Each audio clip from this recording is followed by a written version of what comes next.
Qu'est-ce qui s'est passé aujourd'hui avec cette pelouse? Salam alaikum à tous. Merci déjà d'être venu pour qu'on puisse un petit peu s'expliquer un petit peu sur ce qui se passe. Bon, ce qui s'est passé, donc on a eu au mois d'août, on a eu pas mal de perturbations déjà donc, au niveau de l'eau, et on a eu quelques départs de champignons, donc on a traité tout de suite. Et puis suite à ça, on a eu un jaunissement qui a commencé. Donc on a essayé de comprendre un petit peu ce qui se passait, le phénomène. Et on a fait pas mal d'analyses, de prélèvements, de laboratoires. On a fait des essais, sur le bord du terrain, à côté, en laboratoire. Et on s'est aperçu au final que c'était un problème d'eau. Donc on avait un problème de concentration élevée de chlorure dans l'eau.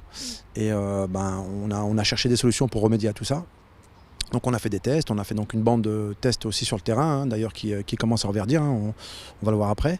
Voilà, donc je pense qu'il n'y a pas lieu de s'affoler. Effectivement, je comprends un petit peu que les gens soient inquiets parce que la pelouse était magnifique et puis qu'aujourd'hui donc elle soit devenue comme ça.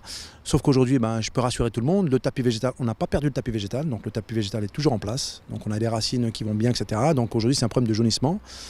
Le terrain commence à reverdir, donc on va le voir après sur les photos et sur les vidéos.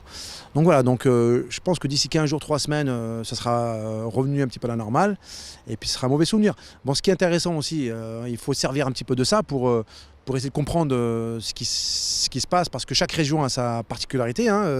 Apparemment, donc ici sur la région d'Oran, il y a de la salinité dans l'eau. Il y a du chlorure élevé, donc ce qu'on ne savait pas aussi. Donc voilà, donc on fait en sorte de faire évoluer les choses. Et ça nous permet, ces situations-là nous permettent d'évoluer et de ne pas reproduire ces problèmes-là dans l'avenir. Et ce qui est important aussi, c'est que le stade n'est pas encore réceptionné, la pelouse n'est pas réceptionnée, donc ça nous permet aussi de faire aussi des essais, de s'adapter au contexte aussi géographique de la zone et de faire les bons choix. Donc voilà, je vais rassurer tout le monde, d'ici 15 jours, 3 semaines, le terrain sera de nouveau vert.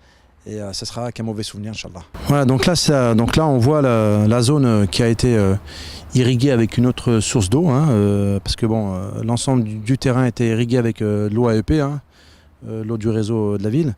Donc comme je vous l'expliquais tout à l'heure, chargée en chlorure. Voilà, donc là on a fait une bande de test il y a à peu près une dizaine de jours, donc avec une autre source d'eau qui a été pris d'un forage. Et là, on voit concrètement la différence et voilà, donc le gazon a reverdi. Voilà, donc on a trouvé la solution, donc c'était le plus important, de manière à ce qu'on va pouvoir maintenant réaliser ça sur l'ensemble du terrain, arroser avec l'ensemble sur le terrain donc avec cette eau, et ce qui permettra de reverdir le terrain d'ici à peu près une quinzaine de jours, entre 15 jours et 3 semaines.